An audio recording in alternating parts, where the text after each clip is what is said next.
بسم اللہ الرحمن الرحیم قل هو اللہ احد اللہ الصمد لم یلد ولم یولد ولم یکن له کفوا احد۔ آپ نے ابھی تک ہمارا چینل سبسکرائب نہیں کیا تو اسے سبسکرائب کر لیجئے اور بیل کے آئیکن کو پریس کیجئے تاکہ ہر آنے والی نئی ویڈیو کا نوٹیفیکیشن آپ کو مل سکے۔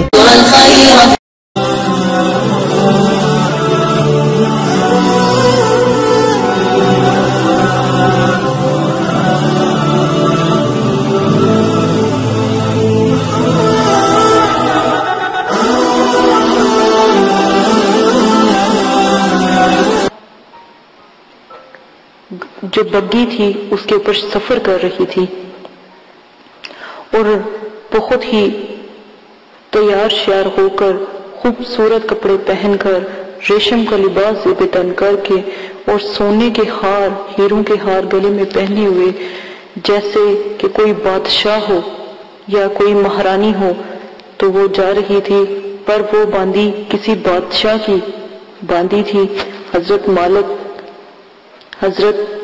ملک بالرحمت اللہ علیہ نے اس کو دیکھا تو آواز دے کر فرمایا کہ اے باندی، تجھے تیرا مالک فروخت کرنا چاہتا ہے یا نہیں؟ وہ باندی اس فکرے کو سن کر حیران رہ گئی، کہنے لگی کیا کہا تم نے؟ پھر سے کہو۔ انہوں نے ارشاد فرمایا اس نے کہا اگر وہ فروخت بھی کرے گا تو تجھ جیسے فقیر کے ساتھ میں کبھی نہ آؤں گی، اور تجھ جیسا فقیر مجھے کیسے خرید سکتا ہے؟ فرمانے لگے ہاں، اور تجھ سے بہتر کو خرید سکتا ہوں۔ حضرت ملک رحمت اللہ علیہ فرمانے لگے تجھ سے بہتر کو خرید سکتا ہوں۔ وہ باندی یہ سن کر ہنس پڑی اور اپنے خدام کو حکم دیا کہ اس فقیر کو پکڑ کر ہمارے ساتھ لے چلو، ذرا مذاق ہی رہے گا۔ خدام جو اس کی بکی کی ذرا پکڑے ہوئے تھے، انہوں نے اس فقیر کو یعنی حضرت ملک بن دینار رحمت اللہ علیہ کو پکڑ لیا اور اپنے آقا کے سامنے جب وہ پہنچی تو اس نے مسکراتے ہوئے اپنے آقا کو یہ سارا قصہ سنایا۔ وہ بھی سن کر بہت ہنستا رہا اور مذاق اڑاتا رہا اور ان کو اپنے پاس لانے کا حکم دیا۔ جب وہ بزرگ سامنے پیش کیے گئے تو اس کے آقا نے ہنسی کو روک کر کہنے لگا کہ دوبارہ سے وہی بات کرو۔ تو اس آقا کے دل پر ایک ایسی ہیبت چھا گئی جب انہوں نے بتایا کہ میں مالک بن دینار ہوں۔ وہ کہنے لگے آپ کیا چاہتے ہیں؟ انہوں نے فرمایا کہ تو اپنی باندی میرے ہاتھ فروخت کر دے۔ اس نے کہا کہ آپ اس کی قیمت کیا دے سکتے ہیں؟ حضرت مالک رحمت اللہ علیہ فرماتے ہیں کہ میرے نزدیک اس کی قیمت ایک کھجور کی بجھی ہوئی یعنی خراب گٹھلی جتنی ہے۔ یہ سن کر سب ہنسنے لگے۔ اس نے پوچھا کہ تم نے یہ قیمت کس مناسب سے کہ کس طریقے سے تجویز کی؟ انہوں نے فرمایا کہ جب میں آپ کو اس کے عیب گناؤں تو پھر آپ اس کی قیمت خود لگا لیجیے گا۔ اس نے پوچھا کہ اس میں کیا کیا عیب ہیں؟ تو وہ فرمانے لگے اگر عطر نہ لگائے تو بدن میں سے بدبو آنے لگے، اگر دانت صاف نہ کرے تو دانت ساتھ گل سڑ کر ہلنے لگے، اگر بالوں میں تیل کنگھی نہ کرے پریشان حال ہو جائیں، جوئیں اس میں پڑ جائیں اور سر میں سے بدبو آنے لگے، ذرا عمر زیادہ ہو جائے تو بوڑھی بن جائے، منہ لگانے کے قابل بھی نہ رہے، حیض اس کو آتا ہے، پیشاب پخانہ یہ کرتی ہے، ہر قسم کی گندگی، شوق سنکھ رال ناک وغیرہ اس سے نکلتے ہیں، غم و رنج مصیبت اس کو پیش آتی رہتی ہے، اور خود غرض اس قدر ہے کہ میری بات پر مسکرائی، محض اپنی غرض سے تجھ سے محبت کرتی ہے، اس کو مصیبتیں رنج غم بھی پیش آتے رہتے ہیں، محض اپنی راحت اور سکون کی وجہ سے تجھ سے الفت کرتی ہے، ورنہ یہ جھوٹی ہے۔ آج کوئی تکلیف تجھ پر آ جائے یا تجھے کوئی تکلیف پہنچے، ساری محبت ختم ہو جائے گی۔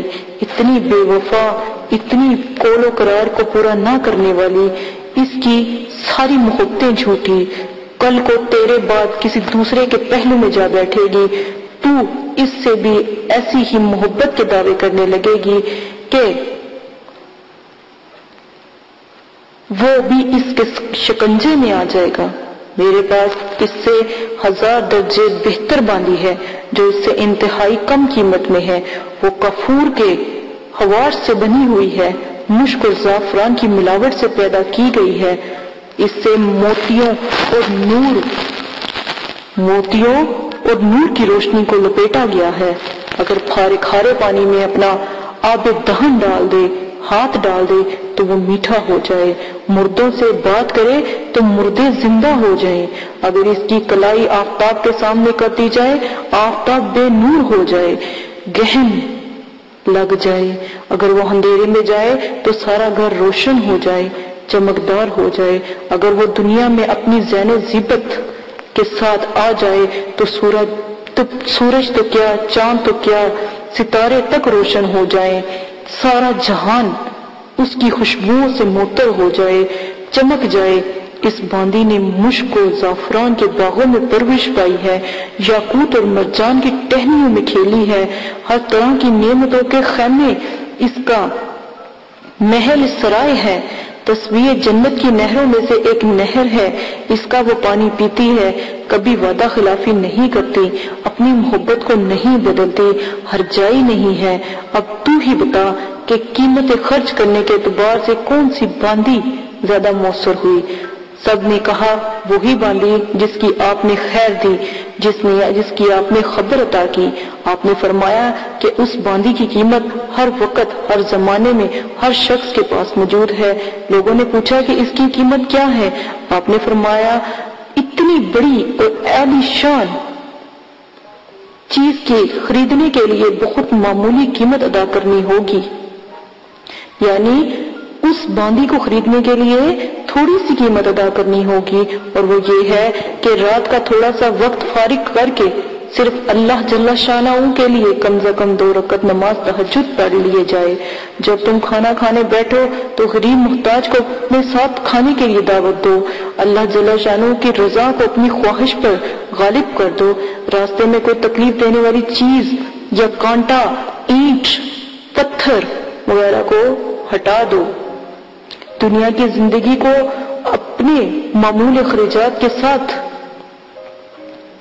پورے کرو، اپنا فکر و غم اس دھوکے کے گھر سے ہٹا دو، یعنی دنیا کو اپنے سے دفع دور کر دو، ہمیشہ رہنے والے گھر کی طرف اپنا دماغ لگاؤ، ان چیزوں کا اہتمام کرنے لگو جو تم دنیا میں عزت کی زندگی گزارو گے، آخرت میں بے فکر اور عزت و اکرام کی زندگی گزارو گے، عزت و اکرام کے ساتھ اس جگہ پہنچائے جاؤ گے، اور جنت جس کا نام ہے، جنت کی جو نعمتوں کا گھر ہے، اس میں اللہ تعالی رب العزت کے پڑوسیوں میں ہمیشہ رہو گے۔ اس باندی کے آقا نے باندی سے خطاب کر کے پوچھا کہ تو نے شیخ کی باتیں سن لی، یہ سچ ہے یا نہیں؟ باندی نے کہا بالکل سچ ہے، شیخ نے بڑی نصیحت اور خیر خواہی اور بھلائی کی بات بتائی ہے۔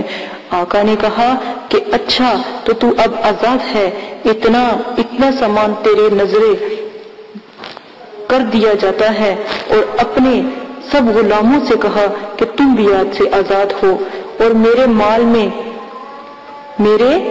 میں سے اتنا مال تمہارا ہے اور اتنا مال تمہارا ہے۔ اس بادشاہ نے اپنا تمام مال اپنے تمام اسباب و احباب کو بانٹ دیا، اپنا گھر سب کچھ اس نے اللہ کی راہ میں صدقہ کر دیا، اور گھر کے دروازے پر ایک موٹے سے کپڑے کا پردہ ڈال دیا۔ اس کو بہت سے پیوند لگے ہوئے تھے، اور ایک موٹی سی چادر اپنے بدن سے لپیٹ لی اور اپنا سارا لباس غریبوں میں تقسیم کر دیا، صدقہ کر دیا۔ اس باندی نے کہا، میرے آقا تمہارے بعد میرا اس دنیا میں کوئی نہیں ہے، اب کوئی خوشگواری، کوئی دل میں بے چینی نہیں ہے۔ اس نے کہا کہ آج سے میں آپ کے ساتھ رہوں گی۔ اس نے بھی ایک موٹا سا کپڑا پہن کر اپنا سارا زیب و تن کا لباس اور زیور سارا صدقہ و خیرات کر دیا۔ آقا کے ساتھ ہی ہو لی۔ آقا سے کہنے لگی کہ میں جب آپ مجھے لائے، آپ نے مجھے عزت دی، میں نے تب آپ کا ساتھ نہیں چھوڑا، تو میں اب بھی آپ کا ساتھ نہیں چھوڑوں گی۔ جب میں نے عیش و عشرت میں آپ کا ساتھ نہیں چھوڑا، تو میں غربت میں کیسے آپ کا ساتھ چھوڑ سکتی ہوں؟ ٹھیک ہے۔ پھر ملک بن دینار دعائیں دیتے ہوئے وہاں سے رخصت ہو گئے، اور وہ دونوں اس سارے عیش و عشرت کو دفع کر کے ختم کر کے اللہ کی عبادت میں مشغول ہو گئے، اور اسی حالت میں ان کا انتقال ہو گیا۔ اللہ اکبر، اللہ اکبر، کیا نیا واقعہ ہے، زندگیوں کو بدل دینے والا واقعہ ہے۔ اللہ پاک ہم سب کو توفیق فرمائے، اس ظالم دنیا کے قہر سے بچائے۔ ہم کہاں چلے جا رہے ہیں؟ ہماری زندگی کے دن ختم ہوتے جا رہے ہیں، ہر دن گھٹتا جا رہا ہے۔ اللہ پاک کا جو نعمتیں ہیں، جو عظمتیں ہیں، ہم پر ختم ہوتی جا رہی ہیں۔ اسی واقعے کے ساتھ اجازت چاہتی ہوں۔ اپنا بہت زیادہ خیال رکھیے گا، دعا میں یاد رکھیے گا۔ اگر واقعہ پسند آئے تو لائک کریں، شیئر کریں، کمنٹس کریں، لوگوں تک میری اس آواز کو پہنچائیں۔ اسی کے ساتھ اجازت چاہتی ہوں۔ انشاءاللہ امید کرتی ہوں کہ میرے جو سبسکرائبر ہیں وہ ضرور میری آواز کو لوگوں تک پہنچائیں گے۔ اجازت دیں، اپنا خیال رکھیے گا۔ اللہ